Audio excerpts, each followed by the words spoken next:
अस्सलाम वालेकुम फ्रेंड्स। उम्मीद है आप सब खैरियत से होंगे। अल्लाह पाक हम सबको अपने हिफ्ज़ व ईमान में रखे और हम सबके इल्म में इजाफा फरमाए। आज जो हमारा टॉपिक है पढ़ाई के हवाले से वो है इम्तिहान में आने वाला सेक्शन ए यानी कि एमसीक्यूज का। और हम सब ये जानते हैं कि एमसीक्यूज हर पेपर में कुल नंबरों का 20% हमारे पास पेपर में मौजूद होता है। यानी अगर हम बात करें टोटल मार्क्स हमारे पास 100 हो तो 20% के लिहाज से 20% के लिहाज से उसके कुल नंबर बनेंगे 20। 85 मार्क्स का पेपर हो अगर हमारे पास तो हमारे पास कुल नंबर बनते हैं 17। जैसे कि हमारे पास फिजिक्स केमिस्ट्री बायो वगैरह का होता है। सही है, ये मैथ और इंग्लिश उर्दू वगैरह का होता है। 75 की बात करें तो कंप्यूटर साइंस का पेपर होता है हमारे पास, उसके कुल एमसीक्यूज 20% के लिहाज से बनते हैं 15 नंबर। और इस्लामियत या मुताला वगैरह की अगर हम बात करें फर्स्ट सेकेंड ईयर के अंदर तो 50 नंबर का जो पेपर होता है उसके एमसीक्यूज की जो रेशियो बनती है वो होती है 10 नंबर की 20% के लिहाज से। तो इसमें एक बहुत इंपॉर्टेंट टॉपिक होता है ये हमारे पास एमसीक्यूज को हल करना। और ये बहुत एक मेजर के लिए बहुत इंपॉर्टेंट के लिए हमारे पास फैक्टर होता है परसेंटेज को गेन करने का। सही है, जो अगर स्टूडेंट अच्छे तरीके से एमसीक्यूज को एग्जाम के अंदर सॉल्व करता है, सही तरीके से सॉल्व कर लेता है, तो उसकी परसेंटेज बढ़ने का या मेंटेन करने का एक बहुत अच्छा क्या होता है हमारे पास है ये तरीकेकार होता है। तो स्टूडेंट जैसे मैंने कहा कि इसकी एमसीक्यूज को हल करने की हमारे पास कुछ ट्रिक्स होती हैं। सही है, अगर आप उन ट्रिक्स को फॉलो करेंगे तो हम बहुत आसानी के साथ क्या कर सकते हैं एमसीक्यूज को जल्दी ही सही तरीके से क्या कर सकते हैं हल कर सकते हैं। तो आज हम जो स्टार्ट करने जा रहे हैं वो केमिस्ट्री के चैप्टर नंबर 1 के एमसीक्यूज करने जा रहे हैं। सही है, केमिस्ट्री फर्स्ट ईयर और चैप्टर नंबर है हमारे पास 1। अगर हम चैप्टर नंबर 1 की बात करें तो इसमें हमारे पास जो बुनियादी टॉपिक है वो स्टोइचोमेट्री का है। चैप्टर का नाम भी हमारे पास स्टोइचोमेट्री के नाम से है।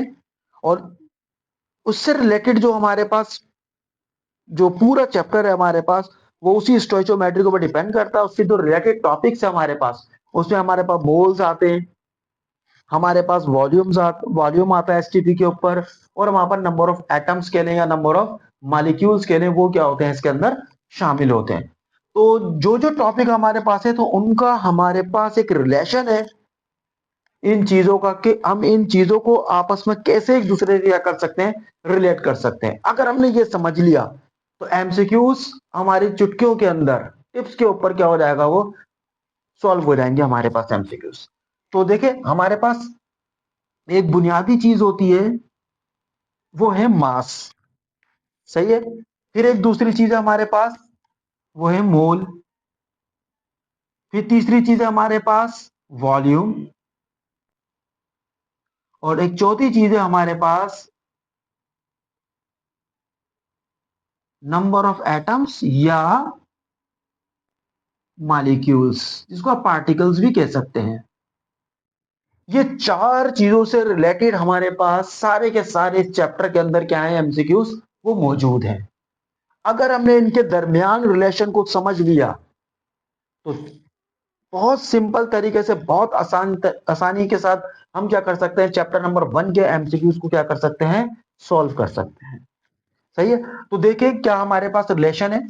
तो हमें पता है कि हमारे पास मुख्तलिफ किस्म के एलिमेंट्स मुख्तलिफ किस्म के केमिकल फार्मूलाज वो हमारे पास केमिकल इक्वेशन में क्या होते हैं इस्तेमाल होते हैं। सही है, और हमें पता है केमिकल इक्वेशन क्या होती है, हमारे पास रिएक्टेंट्स होते हैं और क्या होते हैं हमारे पास ये प्रोडक्ट्स होते हैं। सही है, तो इनके दरमियान मिकदार के लिहाज से जो रिलेशन चेक करते हैं, जो रिलेशन को पढ़ते हैं हम कहने, उस रिलेशन को ही हम क्या कहते हैं स्टोइचोमेट्री कहते हैं। यानी जितनी मिकदार हम रिएक्टेंट की लेंगे उसी रेशो से प्रोडक्ट की वैल्यू क्या होगी, कोई ना कोई क्वांटिटी कोई ना कोई अमाउंट क्या होगा वो प्रोड्यूस होगा। हम जितनी ज्यादा मिकदार लेंगे प्रोडक्ट की वैल्यू भी क्या होगी उतनी ज्यादा प्रोड्यूस होगी। हम रिएक्टेंट को मिकदार के लिहाज से जितना कम लेंगे प्रोडक्ट की वैल्यू भी क्या होगी उसी रेशो के हिसाब से क्या हो जाएगी वो बनने की मिकदार की वैल्यू कम हो जाएगी वो हमारे पास। सही है, तो हमने बात की कि हमारे पास सबसे पहले कॉमन बुनियादी चीज क्या है वो है मास। अब जो भी रिएक्टेंट के अंदर केमिकल्स इस्तेमाल होंगे, चाहे वो एलिमेंट यानी एटम्स की शक्ल में हो या वो फार्मूले किसी कंपाउंड की शक्ल में हो, तो उनके कोई ना कोई फार्मूला मास होगा। सही है। तो उन एलिमेंट्स का या उन फार्मूलाज का, जो भी कंपाउंड्स आपको दिए गए हैं, जितना भी मास होगा, मास के ऊपर हमारे नंबर ऑफ मोल क्या करते हैं, वो डिपेंड करते हैं कि जितना ज्यादा मास उनका गिवन होगा सवाल के अंदर, क्वेश्चन के अंदर, उनके नंबर ऑफ मोल्स भी उसके अंदर क्या होंगे, ज्यादा होंगे। हमें पता है कि किसी भी चीज के, जैसे कार्बन है उसका एटॉमिक मास है 12, अगर हम उसको लिख दिया 12 ग्राम ऑफ कार्बन, तो वो क्या बन जाएगा, उसका एक मोल बन जाएगा एवोगाड्रो के मुताबिक। अगर हम बात करें मिसाल के तौर पे सोडियम, जिसका एटॉमिक मास है कितना 23, अगर हम लिख दें 23 ग्राम ऑफ सोडियम, तो वो क्या बन जाएगा, उसका एक मोल बन जाएगा। मिसाल के तौर पर फार्मूला है वाटर का H2O, तो उसका जो फार्मूला मास बनता है, मोलर मास बनता है, वो कितना 18, अगर हम लिख दें 18 ग्राम ऑफ वाटर, तो वो क्या बन जाएगा, उसका एक मोल बन जाएगा।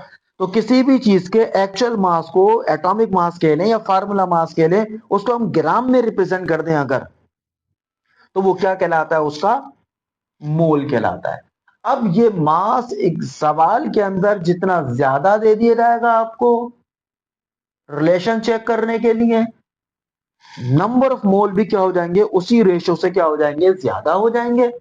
और अगर जितना मास कम दिया जाएगा उसके मोलर मास से, उसके नंबर ऑफ मोल भी क्या हो जाएंगे, उसी रेशो से क्या हो जाएंगे, वो कम हो जाएंगे। तो मोल ज्यादा कब होंगे, जब मास ज्यादा होगा। मोल कब कम होंगे, जब हमारे पास मास क्या होगा, वो कम होगा। तो दूसरी चीज आ गई हमारे पास क्या, मोल। फिर तीसरी चीज हमने बात की किसकी, वॉल्यूम की। तो इस चैप्टर के अंदर जब वॉल्यूम की बात करेगा तो वर्ड इस्तेमाल करेगा किसका, STP, यानी स्टैंडर्ड टेम्परेचर एंड प्रेशर। इस पर एवोगाड्रो नामी साइंटिस्ट ने एक रिलेशन पेश किया था हमें कि मोल और वॉल्यूम का एक रिलेशन है कि एसटीपी के ऊपर किसी भी गैस के, चाहे वो हमारे पास क्लोरीन गैस हो, हाइड्रोजन गैस हो, ऑक्सीजन गैस हो, मीथेन गैस हो, कोई सी भी एक्स वाई जेड गैस हो, सल्फर डाइऑक्साइड गैस हो, कार्बन डाइऑक्साइड गैस हो, कोई सी भी गैस हो, अगर उसका एक मोल लेंगे हम किसके ऊपर, एसटीपी के ऊपर एक मोल, तो उसके वॉल्यूम की जो वैल्यू होगी वो कितनी होगी, 22.4 डीएम क्यूब। ये रिलेशन है किसका, मोल का और किसका, वॉल्यूम का एसटीपी के ऊपर। अब इसी रिलेशन के हिसाब से मोल की वैल्यू जितनी ज्यादा होती चली जाएगी, वॉल्यूम भी उसी रेशो से ज्यादा होता चला जाएगा। मोल की वैल्यू जितनी कम होती चली जाएगी सवाल के हिसाब से, कैलकुलेशन के हिसाब से, वॉल्यूम की वैल्यू भी क्या हो जाएगी, उसी लिहाज से कम हो जाएगी। तो मोल ज्यादा वॉल्यूम ज्यादा, मोल कम तो वॉल्यूम भी कम। ये आपके दरम्यान, आपके जहन में एक रिलेशन बैठ जाना चाहिए अच्छी तरीके से, ताकि एमसीक्यूज को जस्ट हम पढ़ें और फौरन जवाब देने की क्या करें, कोशिश करें। सही है। फिर इसी तरह तीसरी जो चीज हमने बात की, number of particles. Number of particles, number of particles में एटम्स भी आ सकते हैं और मॉलिक्यूल्स भी आ सकते हैं हमारे पास, दोनों चीजों में से कोई भी चीज आ सकती है हमारे पास। अब मास ज्यादा तो मोल ज्यादा, मोल ज्यादा तो वॉल्यूम ज्यादा। इसका मतलब इनमें से कोई भी चीज ज्यादा तो हमारे पास नंबर ऑफ पार्टिकल्स भी क्या होते हैं, ज्यादा होते हैं। क्योंकि एवोगाड्रो ने क्या कहा था, किसी भी शे का एक मोल कब बनता है, जब उसमें मौजूद पार्टिकल्स की तादाद 6.02 और 10 की पावर 23 के बराबर हो जाए। अगर ये 23 के बराबर हो गई तो वो क्या बन जाता है, उसका एक मोल बन जाता है। यानी किसी भी सब्सटेंस के, चाहे वो सोडियम हो, चाहे वो कार्बन हो, चाहे वो ऑक्सीजन हो, चाहे वो हाइड्रोजन हो, चाहे वो कार्बन डाइऑक्साइड हो, चाहे वो वाटर हो, चाहे वो सल्फर डाइऑक्साइड गैस हो, मीथेन गैस हो, इथेन गैस हो, कोई भी गैस हो, कोई भी सब्सटेंस हो, कोई भी कंपाउंड हो, अगर उसमें पार्टिकल्स की तादाद इतनी हो गई तो वो उसका क्या कहलाता है, एक मोल। पार्टिकल्स कम हो जाएंगे, मोल कम हो जाएगा। पार्टिकल ज्यादा हो जाएंगे, मोल ज्यादा हो जाएंगे। या अगर हम दूसरे अंदाज से बात करेंगे, मोल ज्यादा है तो इसका मतलब पार्टिकल ज्यादा है, मोल कम है तो इसका मतलब पार्टिकल्स भी क्या है हमारे पास, वो कम है। तो ये अगर रिलेशन आपके जहन में है अच्छी तरीके से, तो फिर हम बहुत आसानी के साथ क्या कर सकते हैं, अपने एमसीक्यूज को जो इस चैप्टर में दिए गए हैं वो उनको बहुत इजीली क्या कर सकते हैं, हम हल कर सकते हैं। इसके लिए आपके जहन में एटम्स के एटॉमिक मासेस, कंपाउंड अगर दिए जाते हैं तो उनके फार्मूला मास वो आपको निकालना आना चाहिए, वो आपको पता होना चाहिए। उस हिसाब से हम बहुत आसानी के साथ इन एमसीक्यूज को क्या कर सकते हैं, हल कर सकते हैं। चाहे तो अगर आप वीडियो पॉज करके ये चीज क्या कर सकते हैं, आप उतार सकते हैं। फिर हम स्टार्ट करते हैं एमसीक्यूज नंबर 1।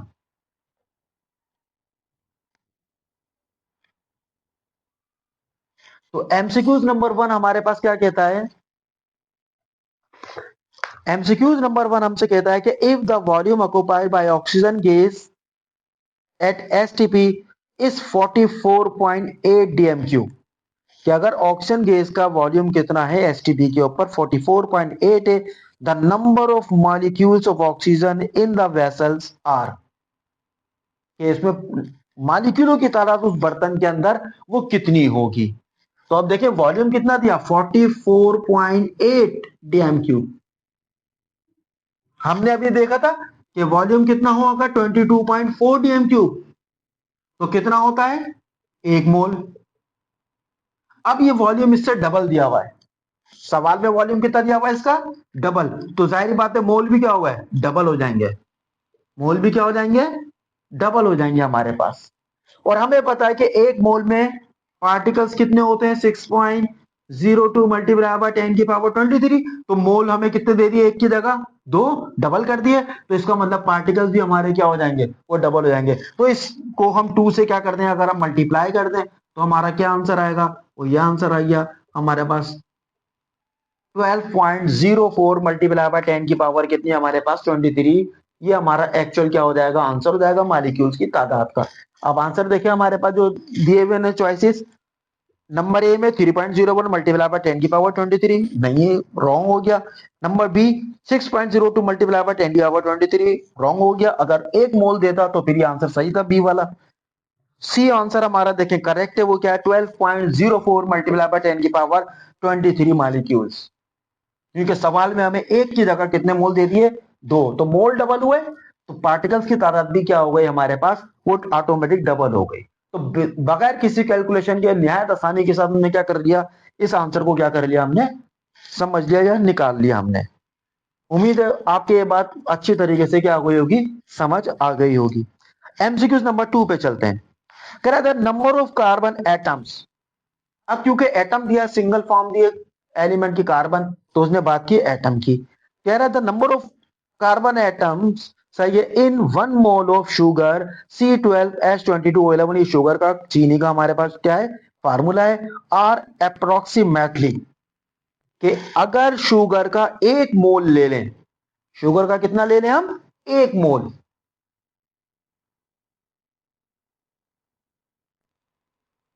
शुगर C12H22O11, और इसके कितने मोल ले लें 1 मोल। हमें पता है कि 1 मोल में जो पार्टिकल्स होते हैं वो कितने होते हैं 6.02 मल्टीप्लाई बाय 10⁻23। अब क्योंकि ये कंपाउंड की शक्ल में मॉलिक्यूल की फॉर्म में है, तो इसकी तादाद ये पार्टिकल्स क्या कहलाएंगे इसके मॉलिक्यूल्स कहलाएंगे। और हमसे पूछ क्या रहा है, अगर वो मॉलिक्यूल्स पूछ रहा होता तो ये हमारा आंसर करेक्ट हो गया था, यही आंसर होता बस हमारे पास। लेकिन वो पूछ क्या रहा है किसी एक इंडिविजुअल एटम के बारे में पूछ रहा है, कार्बन की या हाइड्रोजन की या ऑक्सीजन की। इस सवाल में हमसे पूछा किसकी कार्बन की। तो हर एक एलिमेंट का एटम का जो हिस्सा होता है वो अपनी तादाद के लिहाज से होता है उस पार्टिकल्स के अंदर, सही है, क्योंकि ये एक मॉलिक्यूल इन तीनों से मिलकर बन रहा है, कार्बन भी शामिल है, ऑक्सीजन हाइड्रोजन भी शामिल है और ऑक्सीजन भी शामिल है। तो कह रहे हैं कार्बन के एटम्स की तादाद कितनी मिली हुई है इस पूरे उसमें एटम्स की, तो इसको हम क्या करेंगे 12 से क्या कर देंगे मल्टीप्लाई कर देंगे। 12 से क्यों कर देंगे, क्योंकि यहां पे कार्बन की जो तादाद है वो कितनी है हमारे पास वो 12 है 12 है। अगर हाइड्रोजन की पूछ रहा होता तो हम 22 से मल्टीप्लाई करते, ऑक्सीजन की पूछ रहा होता तो हम क्या करते 11 से मल्टीप्लाई करते। इस तरह किसी और कंपाउंड में भी दे सकता है, किसी एक पर्टिकुलर एटम के बारे में पूछ सकता है आपसे, तो हम क्या करेंगे बस उसी पर्टिकुलर मखसूस एटम की तादाद से क्या कर देंगे, उसकी पार्टिकल्स की जो फिक्स तादाद है 1 मोल के अंदर उससे क्या कर देंगे उसको मल्टीप्लाई कर देंगे। तो जब इसको 12 से मल्टीप्लाई करेंगे तो हमारे पास क्या आंसर आएगा, आंसर मैच करते हैं 72 के करीब आ जाएगा अप्रोक्सीमेटली 72, क्योंकि 12 सीजा कितने होते हैं 72। तो देखते हैं आंसर, पहला दिया हुआ है 6 मल्टीप्लाई बाय 10 की पावर क्या है 23 wrong, 24 multiply by 23 wrong, 60 multiply by 10 की पावर क्या है 23, रॉन्ग। डी ऑप्शन सही है हमारे पास, 72 मल्टीप्लाई बाय 10 की पावर 23, क्योंकि जब 12 को 6 से मल्टीप्लाई करेंगे तो 12 सीधा कितने हो जाएंगे 72। तो ये हमारा क्या कहलाएगा, एग्जैक्ट आंसर कहलाएगा, ऑप्शन नंबर हमारे पास डी। उम्मीद है ये बात भी आपको समझ में आ गई होगी। उतारना है तो वीडियो को पॉज करके क्या कर सकते हैं, आप इसको उतार सकते हैं। सही, तो आइए चलते हैं एमसीक्यूज नंबर 3 पर। एमसीक्यूज नंबर 3 क्या कह रहा है, इन द रिएक्शन, एक इक्वेशन आपको गिवन की हुई, इसको भी उतारते हैं। If 23 gram of sodium reacts, कि अगर इस रिएक्शन के हिसाब से हम 23 ग्राम सोडियम को ले लें विद एक्सेस ऑफ वाटर, जो पानी के साथ अमल कर रहा है उसकी ज्यादा मिकदार के साथ सोडियम के 23 ग्राम ले लें, the volume of hydrogen gas, सही, liberated at STP should be, कि एसटीपी के ऊपर जो हाइड्रोजन का वॉल्यूम प्रोड्यूस होगा वो कितना होगा। सही है जी। तो इक्वेशन हमसे क्या कह रही है, इक्वेशन है हमारे पास 2Na प्लस 2H2O एरो, और हमारे पास क्या है 2NaOH और प्लस H2। अब क्योंकि इस सवाल के अंदर हमें वैल्यू, जो अमाउंट दिया हुआ है सोडियम का दिया हुआ है, और पूछ हमसे किसका रहा है, वो हाइड्रोजन के बारे में पूछ रहा है, तो हमने जो रिलेशन चेक करना है वो सिर्फ इन दोनों का करना है। बाकी चीजें इस इक्वेशन के में हमारे लिए क्या है, इस वक्त फिलहाल बेकार है, वो हमारे एमसीक्यूज का हिस्सा नहीं है। तो सोडियम के इक्वेशन में अगर हम देखें तो कितने मोल है हमारे पास, 2 मोल है, क्योंकि हमें पता है कि इक्वेशन के अंदर जो बैलेंस नंबर होता है, बैलेंस के लिए नंबर जो इस्तेमाल करते हैं हम, वो उस एटम के, उस कंपाउंड के क्या कहलाते हैं, हमारे पास नंबर ऑफ मोल्स कहलाते हैं। तो इस लिहाज से सोडियम के जो मोल्स हैं वो कितने हैं, वो 2 मोल है, और हाइड्रोजन की जो मोलों की तादाद है, क्योंकि बैलेंस के लिए कोई नंबर नहीं है तो इसका मतलब 1 मोल है। तो इनका जो रेशियो है वो क्या है, 2 से 1 मोल बनता है। 2 से कितने मोल बन रहा है, हाइड्रोजन के 1 मोल बन रहा है, कम होके बन रहा है, आधा मोल बन रहा है, यानी इसके 2 है तो उसका 1, तो इसका मतलब क्या हो रहा है, उसका अमाउंट क्या बन रहा है, हाफ बन रहा है उससे। अगर इसके मैं 20 मोल ले लूं तो इसके कितने बनेंगे, ऑटोमेटिक हाफ होके 10 बन जाएंगे। 50 मोल लूं तो कितने बनेंगे, 25 मोल बनेंगे। अब सवाल में इसके क्या दे दिया हमें, 23 ग्राम्स, और हमें पता है कि सोडियम का एटॉमिक मास भी कितना होता है, 23 होता है।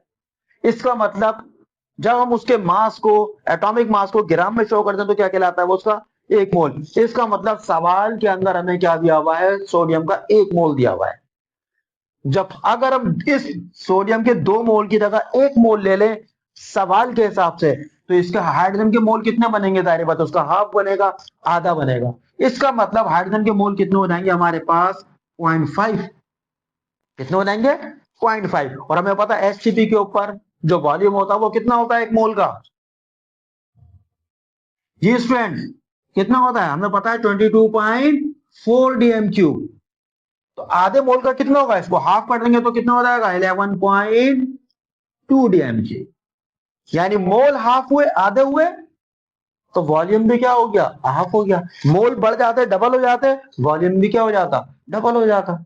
ये सभी हमने बात की थी कि मोल और वॉल्यूम में यही रेशो है, कि जिस रेशो से मोल बढ़ेंगे उसी रेशो से वॉल्यूम भी क्या हो जाएगा, बढ़ जाएगा। जिस रेशो से मोल कम होंगे वॉल्यूम भी क्या हो जाएगा, उसी रेशो से कम। तो मोल हाफ हुए, 1 से हाफ हुए, तो वॉल्यूम भी क्या हो गया, वो हाफ हो गया, 22.4 से कितना हो गया 11.2 डीएम क्यूब। तो ये हमारा क्या हो जाएगा, करेक्ट आंसर हो जाएगा इस सवाल का, इस एमसीक्यूज का। उम्मीद है ये बात आपके समझ में आ गई होगी। तो आइए चलते हैं एमसीक्यूज नंबर 4 के ऊपर। तो एमसीक्यूज नंबर 4 क्या कह रहा है, कह रहा विच of the following statements is incorrect. जो आपको नीचे बहुत सारे कुछ जुमले दिए गए, कुछ स्टेटमेंट्स दी गई हैं, उसमें से पूछ रहा है कौन सा जुमला गलत दे दिया गया है आपको। तो नंबर 1 देखते हैं, द मास ऑफ 1 मोल। अब किसी भी चीज का एक मोल की बात कर रहा है, सही है, तो वो क्या होता है, उसके एटॉमिक या फार्मूला मास के क्या होता है, बराबर होता है। 1 मोल Cl2 गैस इज 35.5। अब देखें पहले ही आंसर गलत है। अब क्या कहा उसने, Cl2, और हमें पता है क्लोरीन का जो मास होता है वो कितना होता है 35.5। अब Cl2 है तो कितना हो जाएगा, 2 से मल्टीप्लाई करेंगे तो कितना हो जाएगा 71 ग्राम। अगर हम 71 ग्राम लेंगे अगर हम क्या लेंगे 71 ग्राम लेंगे तो उसका एक मोल बनेगा, वरना नहीं बनेगा।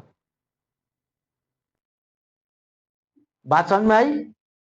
सोडियम, सिंपल सोडियम एन है, इसका एटॉमिक मास 23।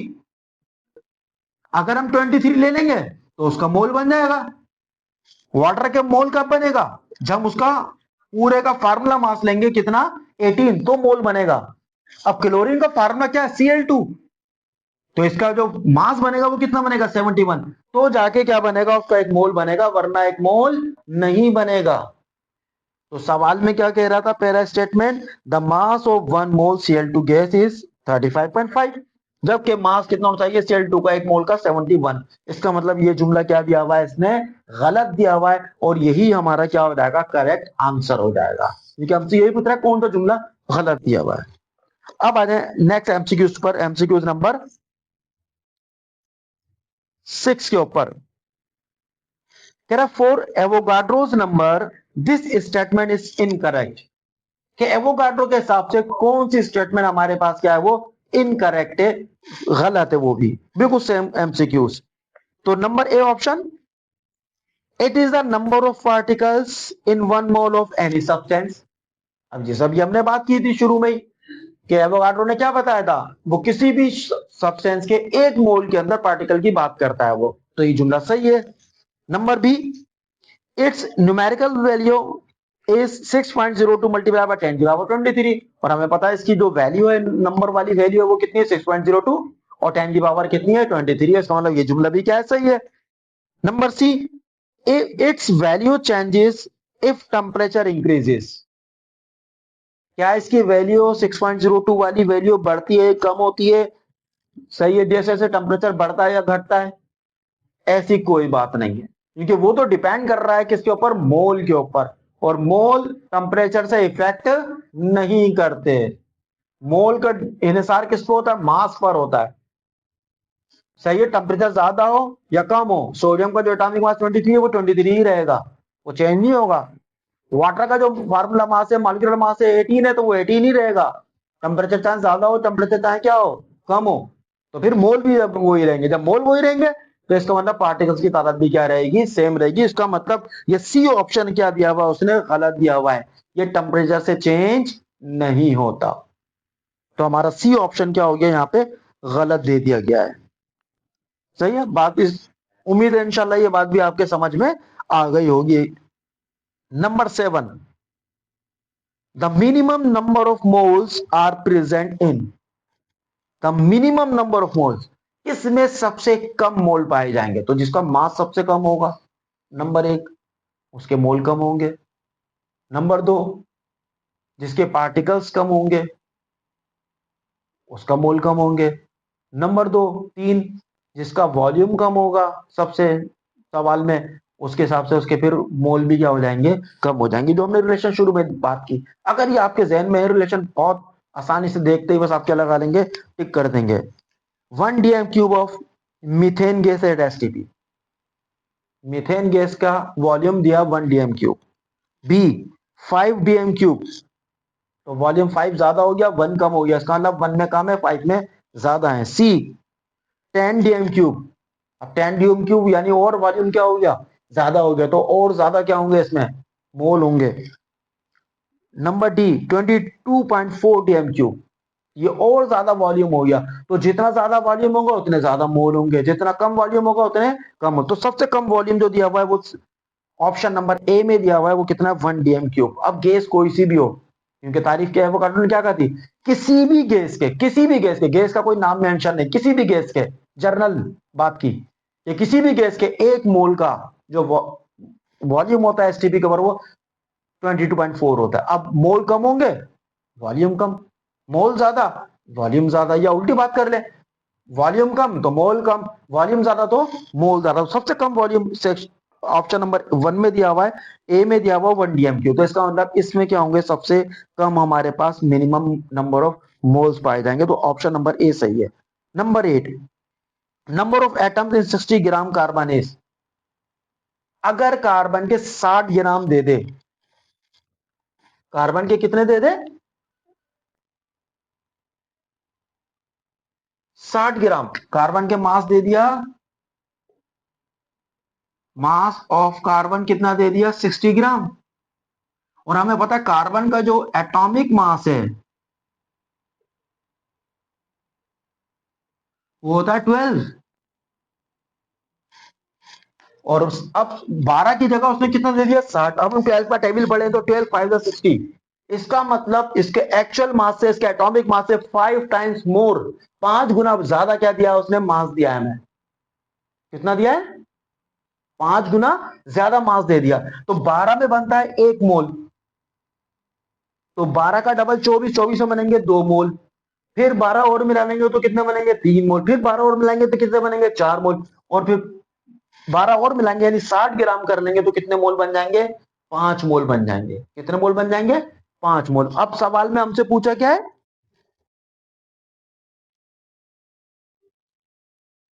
कि maximum number of molecules, sorry, number of atoms पूछे 60 ग्राम के अंदर, 60 ग्राम के अंदर। तो क्योंकि 60 ग्राम में मोलों की तादाद कितनी बन रही है, 5। 60 ग्राम में मोलों की तादाद कितनी बन रही है, 5। तो हमें पता है कि एक मोल में कितने हमारे पास एटम्स होते हैं, 6.02 मल्टीप्लाई बाय 10⁻23। तो मोल कितने होगा 5। तो इसको भी क्या करेंगे 5 से मल्टीप्लाई करा देंगे। तो 5 से जब मल्टीप्लाई करेंगे तो कितना हो जाएगा,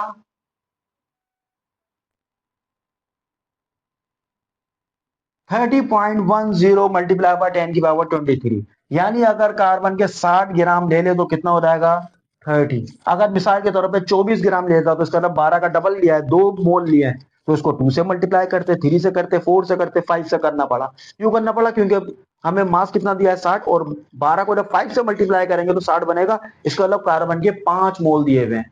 तो नंबर ऑफ एटम्स भी क्या हो जाएंगे उसी लिहाज से 5 टाइम्स बढ़ जाएंगे। तो हमने उसको 5 से मल्टीप्लाई किया तो आंसर क्या आ गया 30.10। तो हमारा कौन सा ऑप्शन सही है इसके अंदर, तो पहला ऑप्शन दिया हुआ है 3.01, बी ऑप्शन दिया हुआ है 3.01 और 10⁻24 सही है, 6.02 और 6.02 24। तो इसका मतलब हमारा बी ऑप्शन सही है, जिसको क्या आंसर दिया हुआ है उसने 3.01 और 10 की पावर क्या दे दी है 24।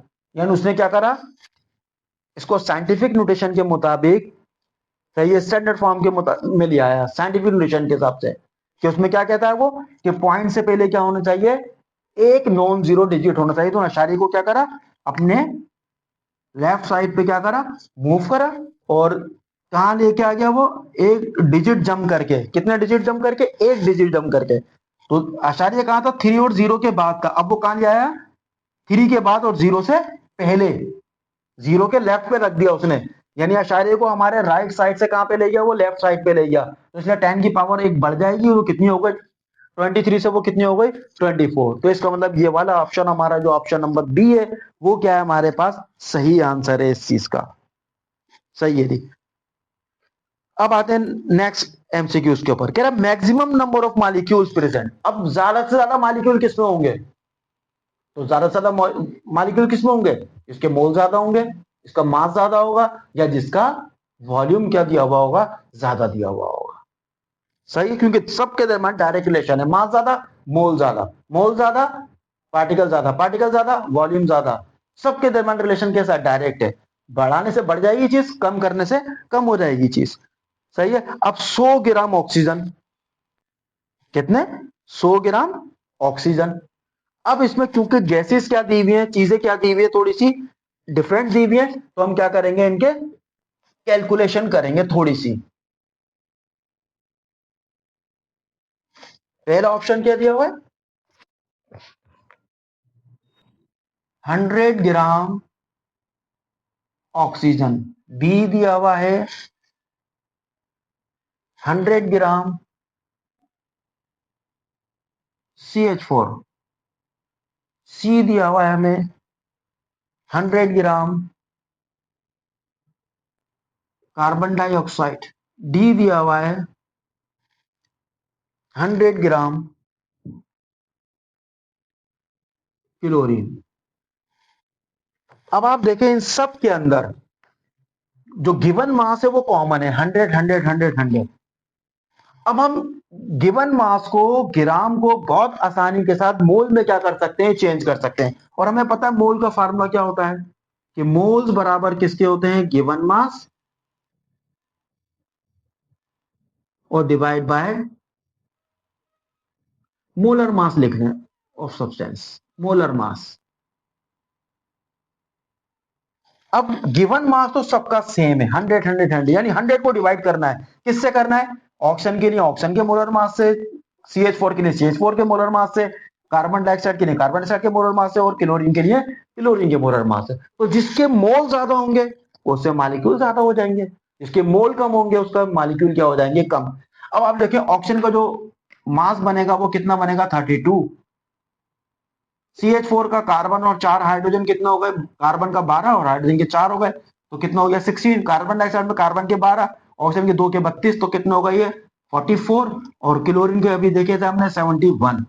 तो सबसे कम जो मोलर मास है वो किसका है, वो CH4 का है। किसका है, CH4 का है।